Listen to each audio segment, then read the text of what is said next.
Hello everyone, welcome back to another video. Today I would like to talk to you one of the most overpowered characters in fiction, Yugiri Taku. This is the MC of a isekai anime known as Instant Death, or my instant death ability is so overpowered that no one in this world can stand against me. That's literally the name of the title. But I'm about to talk to you of why I think this character is definitely the most powerful character in, well, one of the most powerful characters in fiction, and the most powerful character in anime. Period. It's just like there's no discussion or debate about it. This character is more powerful than any other character that I have even scaled in this channel.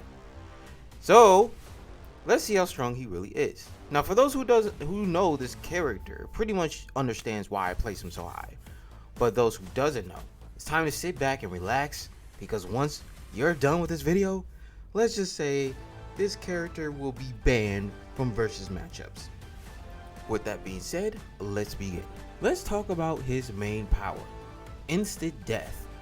Yugiri's ability to kill anything with a single thought, although he usually says something like die along with it, is usually stated or shown to be thought based on multiple occasions, as he can also activate it along anything else, such as you're an eyesore, or it has been noted that phenomena occurs after he targets an object to kill.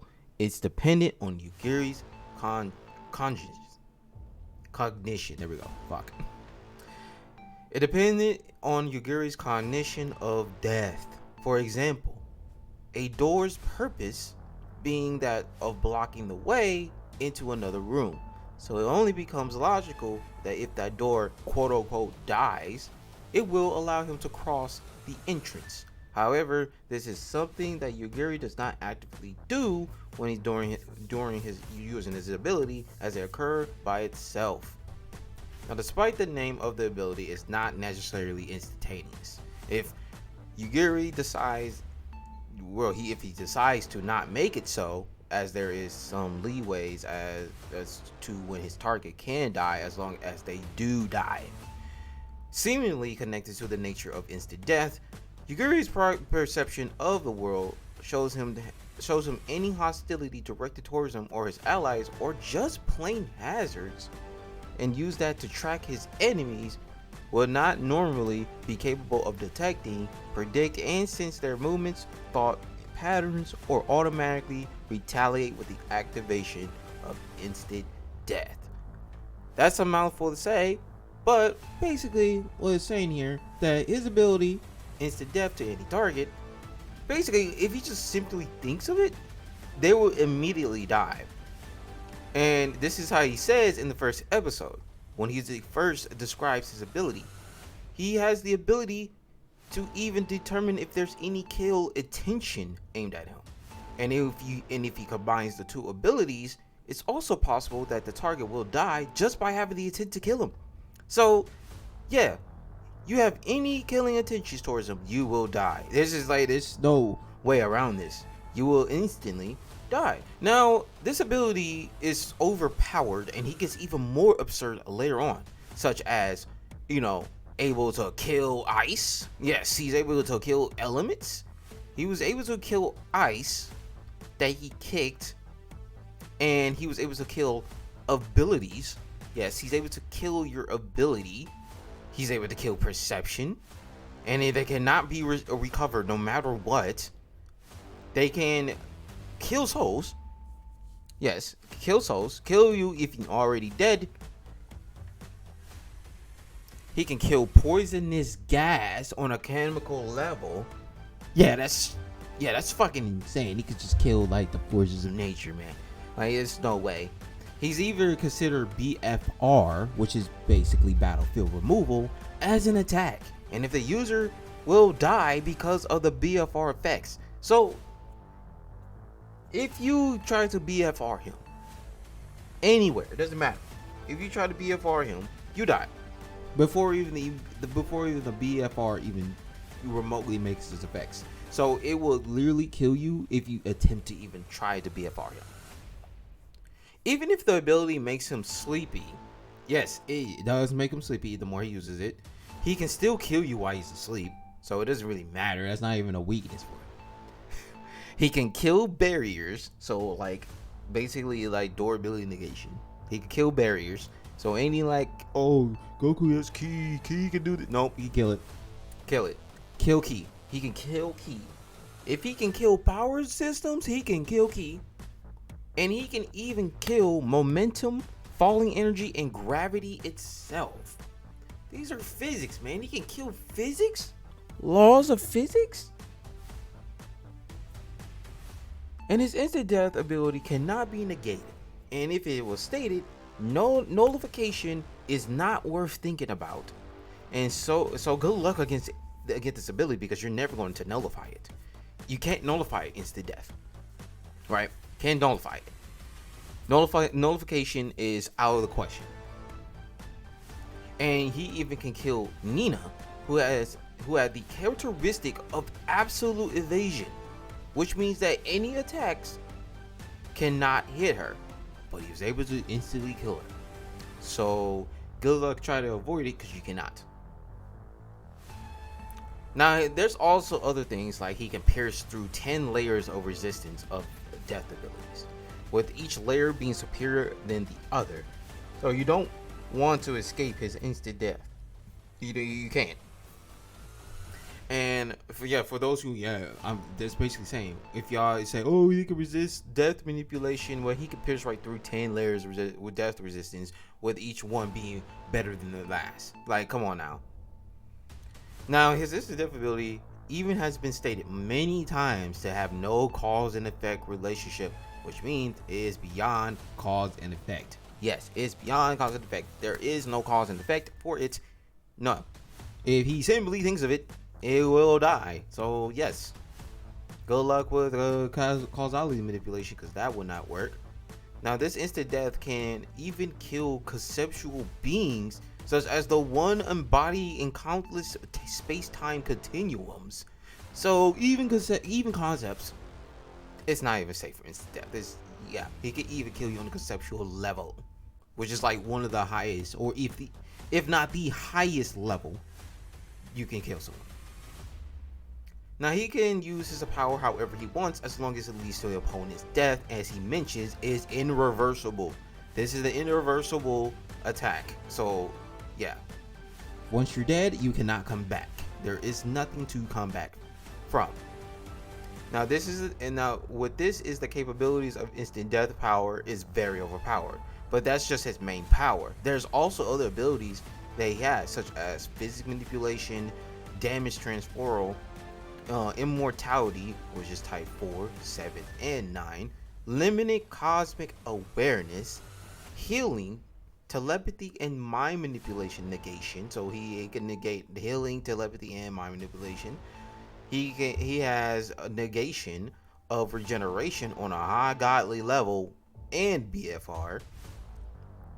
He has plot manipulation, fate manipulation, portal creation, dimensional travel, space-time destruction, greater levels of power nullification and causality manipulation, immunity to existence erasure, passive probability manipulation, passive power nullification, and limited invulnerability due to some clothes that he wears with the SSR quality. So yes, he has passive probability manipulation, which means that any attacks that comes his way will actually go the opposite way, which would not even touch him. Yes. But what about his true form? Yes, this is only base form. This is only base form, Yugiri. But there's his true form. So let's talk about that, because his true abilities has immortality, which is type 1 and 5, self-substance, incorporeality, abstract existence, type 1, basically, a non-existence physiology, in which means that he's basically non-existent, and pretty much, yes, he has omnipresence, cosmic awareness, beyond dimensional existence, and avatar creation. Yes, Yugiri in his base form is just an avatar. His true form is from a higher plane of existence, if I recall. So you cannot even comprehend it. Why?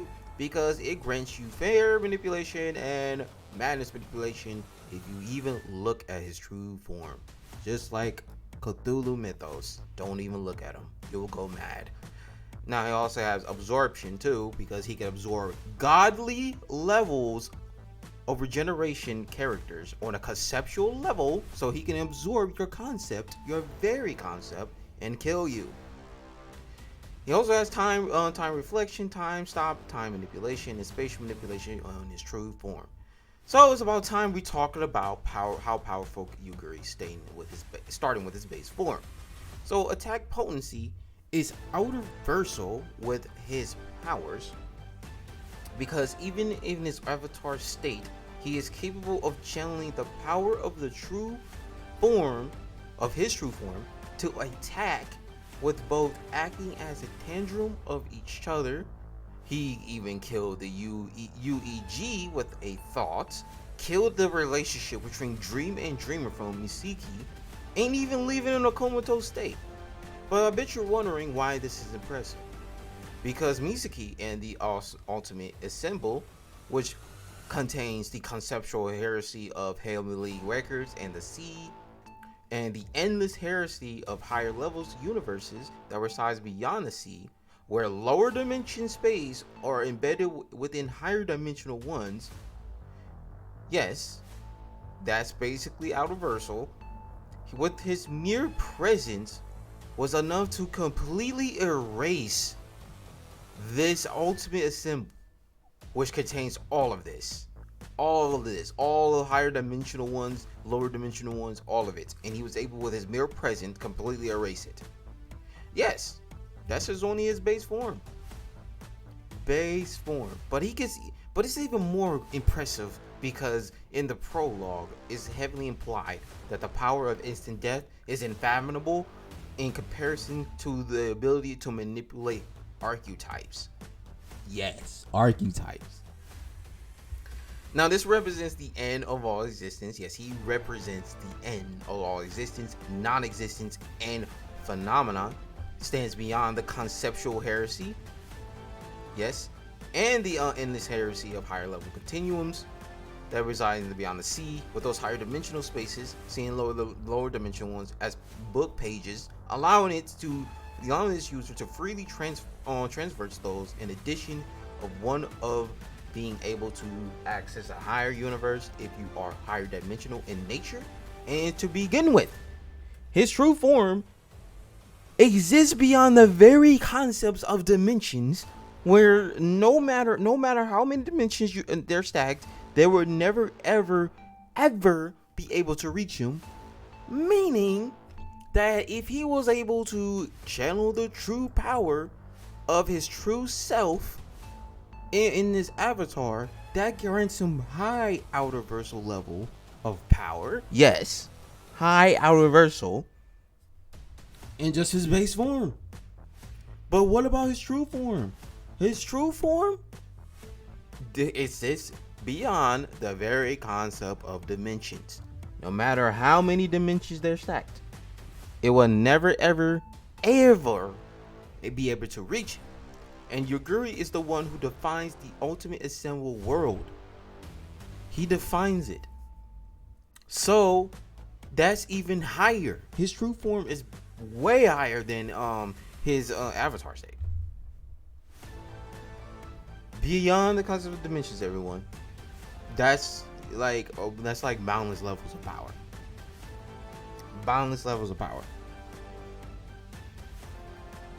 So, what about his speed? So, he was able to kill the Foundation Eater's true form before he could even kill him. And even if someone is faster than Yugiri, right?